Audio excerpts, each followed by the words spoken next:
ಆಹಾರ ಸಚಿವರಾದ ಕೆಎಚ್ ಮುನಿಯಪ್ಪ ಅವರಿಗೆ ಉಪಮುಖ್ಯಮಂತ್ರಿ ಹುದ್ದೆ ನೀಡಲು ಆಗ್ರಹ. ಎಸ್ಪಿ ಬಂಗ್ಲೆ ಮುಂಭಾಗದಲ್ಲಿರುವ ಗಲ್ಪೇಟೆಯ ಶ್ರೀ ಆಂಜನೇಯ ಸ್ವಾಮಿಗೆ ವಿಶೇಷ ಪೂಜೆ. ಕಾಂಗ್ರೆಸ್ ಮುಖಂಡರಾದ ಜಯದೇವ, ಬೀದಿ ಬದಿ ವ್ಯಾಪಾರಿಗಳ ಸಂಘದ ಜಿಲ್ಲಾಧ್ಯಕ್ಷ ಮಂಜುನಾಥ್, ಕರ್ನಾಟಕ ಮಾದಾರ ಮಹಾಸಭಾ ಜಿಲ್ಲಾಧ್ಯಕ್ಷ ಎಚ್ ವೆಂಕಟೇಶಪ್ಪ, ದೇವರಳ್ಳಿ ಶ್ರೀನಿವಾಸ್, ಚನ್ನಸಂದ್ರ ಮುನ್ರಾಜು ಮತ್ತು ಕೆಎಚ್ ಮುನಿಯಪ್ಪನವರ ಅಭಿಮಾನಿಗಳ ನೇತೃತ್ವದಲ್ಲಿ ಆಂಜನೇಯ ಸ್ವಾಮಿಗೆ 101 ಈಡ್ಗಾಯಿ ಸೇವೆ, ಅಭಿಷೇಕ ಮತ್ತು ಪ್ರಸಾದ ವಿನಿಯೋಗ ನಡೆಯಿತು. ಈ ಸಂದರ್ಭದಲ್ಲಿ ಮುಖಂಡರು ಮಾತನಾಡಿ, ಸ್ವಾತಂತ್ರ್ಯ ಬಂದ ನಂತರದಿಂದ ಮಾದಿಗ ಸಮಾಜದ ಯಾವೊಬ್ಬ ವ್ಯಕ್ತಿಗೂ ಕಾಂಗ್ರೆಸ್ ಪಕ್ಷದಿಂದ ಉಪಮುಖ್ಯಮಂತ್ರಿಯಾಗಲಿ ಅಥವಾ ಮುಖ್ಯಮಂತ್ರಿ ಸ್ಥಾನವಾಗಲಿ ಸಿಕ್ಕಿಲ್ಲ. ಬಿಜೆಪಿಯಲ್ಲಿ ಗೋವಿಂದ ಕಾರಜೋಳ ಅವರಿಗೆ ಉಪಮುಖ್ಯಮಂತ್ರಿ ಸ್ಥಾನ ನೀಡಿದ್ರು, ಆದರೆ ಕಾಂಗ್ರೆಸ್ನಲ್ಲಿ ನೀಡಿಲ್ಲ. ಆದ್ದರಿಂದ ಈ ಬಾರಿ ಕೆಎಚ್ ಮುನಿಯಪ್ಪ ಅವರಿಗೆ ಉಪಮುಖ್ಯಮಂತ್ರಿ ಸ್ಥಾನವನ್ನ ನೀಡಬೇಕು. ಅಷ್ಟೇ ಅಲ್ಲದೆ ಮಾದಿಗ ಸಮುದಾಯದ ಇನ್ನೂ 3 ಶಾಸಕರಿಗೆ ಸಚಿವ ಸ್ಥಾನ ನೀಡುವ ಮೂಲಕ ಸಮುದಾಯಕ್ಕೆ ನ್ಯಾಯಸಮ್ಮತ ರಾಜಕೀಯ ಪ್ರತಿನಿಧಿತ್ವ ನೀಡಬೇಕು. ಇದರ ಮೂಲಕ ಕಾಂಗ್ರೆಸ್ ಸರ್ಕಾರ ತನ್ನ ಪ್ರಬಲತೆಯನ್ನ ಕಾಯ್ದುಕೊಳ್ಳಬೇಕು ಎಂದರು.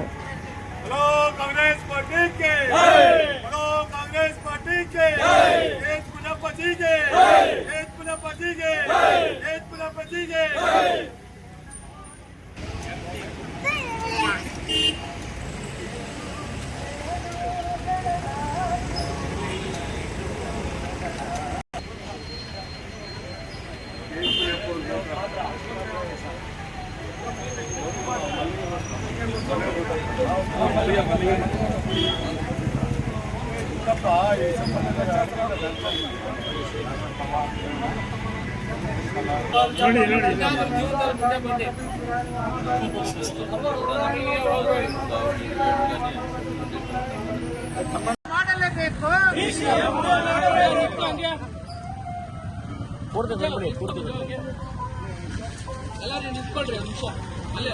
जय बोलो कांग्रेस पार्टी के, जय बोलो केएच मुनियप्ಪ के, जय बोलो डीके पार्टी के, जय बोलो सिद्धरामಯ್ಯ के, जय बोलो जयदेव अण्णा के, जय बोलो मंजुनाथ के, जय बोलो शास्त्री अण्णा के, जय बोलो वेंकटेश अण्णा के, जय बोलो कांग्रेस पार्टी के. ಕೋಲಾರ ಜಿಲ್ಲೆಯಲ್ಲಿ ಕೇಂದ್ರದ ಮಾಜಿ ಸಚಿವರು, ಕೋಲಾರ 7 ಬಾರಿ ಗೆದ್ದಂಥ ನಮ್ಮೆಲ್ಲರ ನಾಯಕರಾದಂಥ ಕೆಎಚ್ ಮುನಿಯಪ್ಪಾಜಿ ಅವರ ಇವತ್ತು ರಾಜ್ಯ ಸಂಪುಟದಲ್ಲಿ ಇವತ್ತು ಎಲ್ಲ ರೀತಿಗಳಲ್ಲಿ ಕೂಡ ಅವರ ಸಾಧನೆಗಳನ್ನು ನಿಜವಾಗಲೂ ಸಚಿವ ಸಂಪುಟದಲ್ಲಿಂದ ಅವರಿಗೆ ಹೆಚ್ಚಿನ ರೀತಿಗಳಲ್ಲಿ ಕೊಡಬೇಕು. ಅವ್ರ ಸಹಕಾರ ರಾಜ್ಯ ಸಂಪುಟಕ್ಕೆ ಇರಬೇಕು ಅಂತ ನಮ್ಮ ಕೋಲಾರ ಜಿಲ್ಲೆಯಲ್ಲಿ ಇವತ್ತು 7 ಬಾರಿ ಗೆದ್ದಿರುವಂಥ ಕೆಎಚ್ ಮುನಿಯಪ್ಪಾಜಿ ಅವರನ್ನು ನಾವು ಎಲ್ಲ ಇಡೀ ರಾಜ್ಯದಲ್ಲಿ ಕೂಡ ಇವತ್ತು ಕೆಎಚ್ ಮುನಿಯಪ್ಪಾಜಿ ಅವರನ್ನು ಡೆಪ್ಟಿ CM ಮಾಡಬೇಕು ಅಂತೇಳಿ ಭಾಳ ಹೆಸರುವಾಸಿ ಪಡೆದಿದ್ದ ವ್ಯಕ್ತಿ. ಅದನ್ನು ಅವರು ಮಾಡಬೇಕು. ನಾವು ಹೆಚ್ಚಿನ ಮೊದಲನೇ ಪಟ್ಟಿಯಲ್ಲಿ ಪ್ರಮಾಣ ವಚನೆ ಆಗಿರೋ ಸಮಯದಲ್ಲಿ ಅವರನ್ನು DCM ಆಗಿ ನಾವು ಅವರನ್ನು ನೋಡಬೇಕು. ನಮ್ಮ ಭಾಗ್ಯ, ನಮ್ಮ ಕೋಲಾರ ಜಿಲ್ಲೆಯ ಭಾಗ್ಯ ಅಂತ ಹೇಳ್ತಾ ನನಗೆ ಮಾತಾಡಲು ಅವಕಾಶ ಮಾಡಿಕೊಟ್ಟಂಥ ನಮ್ಮ ಎಲ್ಲ ಕಾಂಗ್ರೆಸ್ ಪಕ್ಷದ ಕೆಎಚ್ ಮುನಿಯಪ್ಪ ಅಭಿಮಾನಿಗಳ ಬಳಗದಿಂದ ಅವರೆಲ್ಲರಿಗೂ ನಾನು ಅಭಿನಂದನೆ ಸಲ್ಲಿಸ್ತೀನಿ. ಕೋಲಾರ ಜಿಲ್ಲೆಯಲ್ಲಿ ಕೇಂದ್ರದ ಮಾಜಿ ಸಚಿವರು, ಕೋಲಾರ 7 ಬಾರಿ ಗೆದ್ದಂಥ ನಮ್ಮೆಲ್ಲರ ನಾಯಕರಾದಂಥ ಕೆಎಚ್ ಮುನಿಯಪ್ಪಾಜಿ ಅವರ ಇವತ್ತು ರಾಜ್ಯ ಸಂಪುಟದಲ್ಲಿ ಇವತ್ತು ಎಲ್ಲ ರೀತಿಗಳಲ್ಲಿ ಕೂಡ ಅವರ ಸಾಧನೆಗಳು, ಕೋಲಾರ ಜಿಲ್ಲೆ 7 ಬಾರಿ ಗೆದ್ದಂಥ ಕೂಡ ಭಾಳ ಹೆದ್ದಾರಿ ಆಗಲಿ, ರೈಲ್ವೆ ಆಗಲಿ, ಮತ್ತು ನಮ್ಮ ಸ್ಮಾಲ್ ಇಂಡಸ್ಟ್ರಿಯಲ್ ಲಿಸ್ಟ್ ಆಗಲಿ ಸುಮಾರು ಸಾಧನೆಗಳನ್ನು ಅವರು ಮಾಡಿದಂಥ ನಾಯಕರು. ಇವತ್ತು ರಾಜ್ಯ ಸಂಪುಟದಲ್ಲಿ ಎಲ್ಲ ನನ್ನ ಅಣ್ಣ ತಮ್ಮಂದ್ರೆ ಈ ದಿನ ನಾವುಗಳು ಏನು ಈ ದೇವಸ್ಥಾನ ಹತ್ರ ಬಂದು ಏನು ಪೂಜೆ ಮಾಡ್ತಾ ಇದ್ದೀರಿ ಅಂದರೆ, ಕೆಎಚ್ ಮುನಿಯಪ್ಪನವರು ಕೋಲಾರಕ್ಕೆ 7ನೇ ಸರ್ತಿ ಗೆದ್ದಿದ್ದಾರೆ, 7 ಸಲ ಗೆದ್ದಿರ್ತಾರೆ. ಅನೇಕ ರಾಜ್ಯ ಸರ್ಕಾರದ್ದು, ಕೇಂದ್ರ ಸರ್ಕಾರದ್ದು ಯೋಜನೆಗಳನ್ನು ತಂದು ಈ ಕೋಲಾರನ್ನು ಅಭಿವೃದ್ಧಿ ಮಾಡಿರ್ತಾರೆ. ಅದೇ ರೀತಿ ಈ ದಿನಗಳಲ್ಲಿ ದೇವನಹಳ್ಳಿಯಲ್ಲಿ ಶಾಸಕರಾಗಿ ಜನಪ್ರಿಯ ಶಾಸಕರಾಗಿ ಗೆಲುವು ಕಂಡು ಅವರು ಆಹಾರ ಮತ್ತು ನಾಗರಿಕ ಸರಬರಾಜು ರಾಜ್ಯ ಸಚಿವರಾಗಿ ಕೆಲಸ ಮಾಡ್ತಿದ್ದಾರೆ. ಅವರು ಒಳ್ಳೆ ಕೆಲಸ ಮಾಡ್ತಾ ಇದ್ದಾರೆ ಅಂತೇಳಿ ಜನರು ಒಳ್ಳೆ ಒಲವಿದೆ KH ಮುನಿಯಪ್ಪನ ಮೇಲೆ. ಅವರಿಗೆ ಈ ದಿನಗಳಲ್ಲಿ ಡಿ ಕೆ ಶಿವಕುಮಾರ್ ಅವರು CM ಆಗ್ತಾ ಇರೋದ್ರಿಂದ ಅವರಿಗೆ ನಮ್ಮ ಜನಾಂಗದ ಪರವಾಗಿ ಒಳ್ಳೆ ಉನ್ನತ ಸ್ಥಾನ ಕೊಟ್ಟು ಅವರನ್ನು DCM ಮಾಡಬೇಕಂತ ನಮ್ಮ ಜನದ ಪರವಾಗಿ ಹಾಗೂ ಕೋಲಾರದ ಜನರ ಪರವಾಗಿ ಕೋರುತ್ತಿದ್ದೇನೆ. ನನ್ನ ಹೆಸರು H. ವೆಂಕಟೇಶಪ್ಪ ಅಂತ. ಕರ್ನಾಟಕ ಮಾದಾರ ಮಹಾಸಭಾದಲ್ಲಿ ಜಿಲ್ಲಾಧ್ಯಕ್ಷನ ಕೆಲಸ ಮಾಡ್ತಾ ಇದ್ದೀನಿ. ಮತ್ತು SC ಘಟಕದ ಜಿಲ್ಲಾ ಕಾಂಗ್ರೆಸ್ ಕಮಿಟಿಯಲ್ಲಿ ಪ್ರಧಾನ ಕಾರ್ಯದರ್ಶಿ ಕೆಲಸ ಮಾಡ್ತಾ ಇದ್ದೀನಿ. ಈ ವಿಚಾರ ಏನಪ್ಪ ಅಂದರೆ, ಈಗೇನು ಸಿದ್ದರಾಮಯ್ಯನವರ ರಾಜೀನಾಮೆಯಿಂದ ಸಚಿವ ಸಂಪುಟ ವಿಂಗಡಣೆ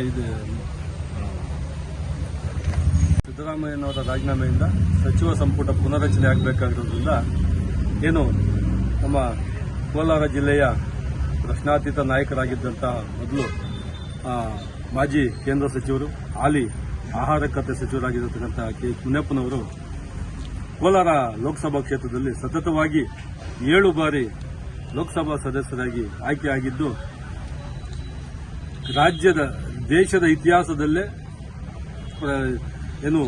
7 ಬಾರಿ ಸಂಸದರು ಆಯ್ಕೆಯಾಗಿರತಕ್ಕಂಥ ಒಂದು ಅತಿ ಹೆಚ್ಚು ಬಾರಿ ಸಂಸದರಾಗಿ ಆಯ್ಕೆಯಾಗಿರತಕ್ಕಂಥವರಲ್ಲಿ 2ನೇ ಸ್ಥಾನದಲ್ಲಿ ನಮ್ಮ KH ಮುನಿಯಪ್ಪನವರು ನಿಲ್ತಾರೆ ಸತತವಾಗಿ. ಮೊದಲನೇ ಸ್ಥಾನ ಯಾರಪ್ಪ ಅಂದ್ರೆ ಬಾಬು ಜಗಜೀವನ್ ರಾಮ್ ಅವರು 8 ಬಾರಿ ಸತತವಾದ ಹಣಕಾಸು ಇಲಾಖೆ ಆಗ್ಬೋದು, ಇದರಲ್ಲಿ ಯಾವುದಾದೊಂದು ಪ್ರಬಲವಾದ ಒಂದು ಖಾತೆ ಕೊಟ್ಟು ಅವರನ್ನ ನಮ್ಮ ಸಮುದಾಯದ ಪರವಾಗಿ ಉಪ ಮುಖ್ಯಮಂತ್ರಿಗಳಾಗಿ ಮಾಡಬೇಕಂತ ಹೇಳ್ಬಿಟ್ಟು ನಮ್ಮ ಕೋಲಾರ ಜಿಲ್ಲಾ ಕಾಂಗ್ರೆಸ್ ಮತ್ತು ಕರ್ನಾಟಕ ಮಾದಾರ ಮಹಾಸಭಾ ಸಂಘಟನೆ ಮತ್ತೆಲ್ಲ ನಮ್ಮ ಮಾದಿಗ ಜನಾಂಗದ ಒಂದು ಒಕ್ಕೊರಲ ಮನವಿಯನ್ನ ನಾವಿವತ್ತು ಸರ್ಕಾರಕ್ಕೆ ಮಾಡ್ಕೊಳ್ತಾ ಇದ್ವಿ ಮತ್ತು ಹೈಕಮಾಂಡ್ಗೆ ನಮ್ಮ ಮನವಿಯನ್ನ ಮಾಡ್ಕೊಳ್ತಾ ಇದ್ವಿ. ನಾವು ದೇವರಹಳ್ಳಿ DV ಶ್ರೀನಿವಾಸ್ ಅಂತ ನನ್ನ ಹೆಸರು. ಕರ್ನಾಟಕ ಮಾದಾರ ಮಹಾಸಭಾದ ಜಿಲ್ಲಾ ಕಾರ್ಯಕಾರಿ ಸಮಿತಿಯ ಸದಸ್ಯರಾಗಿ ಕೆಲಸ ಮಾಡ್ತಾ ಇದ್ದೀನಿ. ಅದೇ ರೀತಿ ನಮ್ಮ ದೇವರಹಳ್ಳಿ ಗ್ರಾಮದ SFCS ಉಪಾಧ್ಯಕ್ಷನಾಗಿ ಮಧ್ಯಹಳ್ಳಿ ಗ್ರಾಮ ಪಂಚಾಯಿತಿ ವ್ಯಾಪ್ತಿಯಲ್ಲಿ ವೇಮಗಲ್ ಹೋಬಳಿಯಲ್ಲಿ ಸಕ್ರಿಯ ಕಾರ್ಯಕರ್ತನಾಗಿ ಕಾಂಗ್ರೆಸ್ ಪಕ್ಷದ ನಿಷ್ಠಾವಂತ ಕಾರ್ಯಕರ್ತನಾಗಿ ಜಿಲ್ಲಾ ಪ್ರಧಾನ ಕಾರ್ಯದರ್ಶಿ ಕೆಲಸ ಮಾಡ್ತಾ ಇದ್ದೀನಿ. ನಮ್ಮ ಏನು ಇವತ್ತು ಸಿದ್ದರಾಮಯ್ಯನವರು ನುಡಿದಂತೆ ನಡೆದು ಅವರು ರಾಜ್ಯಕ್ಕೆ ಮುಂದಿನ ಮೆಸೇಜ್ ಅನ್ನು ಕೊಡಬೇಕು.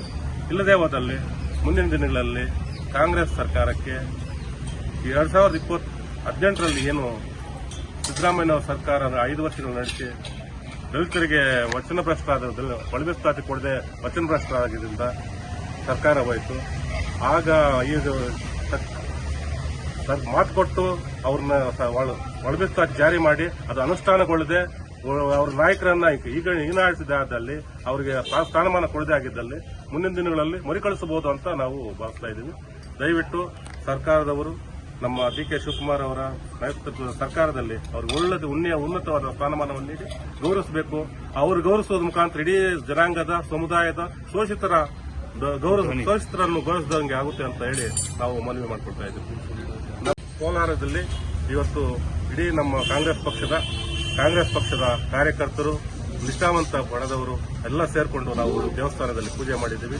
ಆಂಜನೇಯ ಸ್ವಾಮಿ ದೇವಸ್ಥಾನದಲ್ಲಿ ಪೂಜೆ ಮಾಡಿ ಆ ಹರಕೆ ಈಡೇರಲಿ ಅಂತ ಹೇಳ್ಬಿಟ್ಟು 101 ತೆಂಗಿನಕಾಯಿನ ಹೊಡೆದು ಅವರಿಗೆ ನಮ್ಮ ದೈವ ಭಕ್ತಿಯನ್ನು ಕೂಡ ಪ್ರದರ್ಶನ ಮಾಡಿದ್ದೀವಿ. ದೇವರು ಒಳ್ಳೇದು ಮಾಡಲಿ, ಎಲ್ಲರಿಗೂ ಒಳ್ಳೆಯ ಅವಕಾಶ ಸಿಕ್ಕಿ ಅವ್ರಿಗೆ ಅವಕಾಶದಲ್ಲಿ ಇಡೀ ಮನುಕುಲದಲ್ಲಿ ನಮ್ಮ ಶೋಷಿತರಿಗೆ ಅನುಕೂಲ ಆಗುತ್ತೆ ಅಂತ ನಾವು ಮನವಿ ಮಾಡ್ಕೊಳ್ತಾ ಇದ್ದೀವಿ. ಇದನ್ನು ಮನಗಂಡು ನಮ್ಮ ಕಾಂಗ್ರೆಸ್ ಹೈಕಮಾಂಡ್ ಅವರಿಗೆ ಸೂಕ್ತ ಸ್ಥಾನಮಾನ ನೀಡುತ್ತದೆ ಅಂತ ಭಾವಿಸಿದ್ದೀವಿ. ಜೈ ಹಿಂದ್, ಜೈ ಕರ್ನಾಟಕ, ಜೈ ಕಾಂಗ್ರೆಸ್. ಚನ್ನಸಂದ್ರ ಮುನಿರಾಜು ಅಂತ ಕಾಂಗ್ರೆಸ್ ಪಕ್ಷದ ನಿಷ್ಠಾವಂತ ಕಾರ್ಯಕರ್ತನಾಗಿ ಬ್ಲಾಕ್ ಕಾಂಗ್ರೆಸ್ ಕಾರ್ಯದರ್ಶಿಯಾಗಿ ಕೆಲಸ ಮಾಡಿದ ಮಾದಾರ ಮಹಾಸಭಾದ ಒಬ್ಬ ಮುಖಂಡನಾಗಿ ಇವತ್ತೇನು ಸಂಪುಟ DK ಶಿವಕುಮಾರ್ ಸಾಹೇಬರ ನೇತೃತ್ವದಲ್ಲಿ ಒಂದು ಸಂಪುಟ ಪುನರ್ರಚನೆಯಾಗ್ತಾ ಇದೆ. ಆ ಒಂದು ಪುನರ್ರಚನೆಯಲ್ಲಿ ನಮ್ಮ ಇಡೀ ರೀತಿಯಲ್ಲಿ ನಮ್ಮ ಕಾಂಗ್ರೆಸ್ ಪಕ್ಷ ಅವರನ್ನ ನಡೆಸ್ಕೊಂಡು ಹೋಗ್ತದೆ. ನಮ್ಮ ಸಮಾಜಕ್ಕೆ ಶೋಷಿತ ವರ್ಗಗಳಿಗೆ ಸಾಮಾಜಿಕ ನ್ಯಾಯನ ಒದಗಿಸಿಕೊಡ್ಲೇಬೇಕು ಅಂತೇಳಿ ನಮ್ಮ ಸಮಾಜದ ವತಿಯಿಂದ ನಮ್ಮ ಕಾಂಗ್ರೆಸ್ ಪಕ್ಷದ ವರಿಷ್ಠರಲ್ಲಿ ನಾನು ಸವಿನಯವಾಗಿ ಪ್ರಾರ್ಥನೆ ಮಾಡಿಕೊಳ್ತೇನೆ. ನನ್ನ ಹೆಸರು ಮಂಜುನಾಥ್ ಅಂತ, ಬೀದಿ ಬದಿ ವ್ಯಾಪಾರಿಗಳ ಜಿಲ್ಲಾಧ್ಯಕ್ಷ, ಕೋಲಾರ ಜಿಲ್ಲಾಧ್ಯಕ್ಷರು. ಇವಾಗ ಹೊಸ ಸರ್ಕಾರ ಡಿ.ಕೆ. ಶಿವಕುಮಾರ್ ಸರ್ಕಾರ ಪ್ರಾರಂಭವಾಗ್ತಾ ಇದೆ. ಆದರೆ ನಮ್ಮ ಕೆ. ಚುಮಣ್ಣಪ್ಪನವರಿಗೆ 7 ಬಾರಿ ಕೋಲಾರದ ಸಂಸದರಾಗಿ 7 ಬಾರಿ ಗೆದ್ದು 10 ವರ್ಷ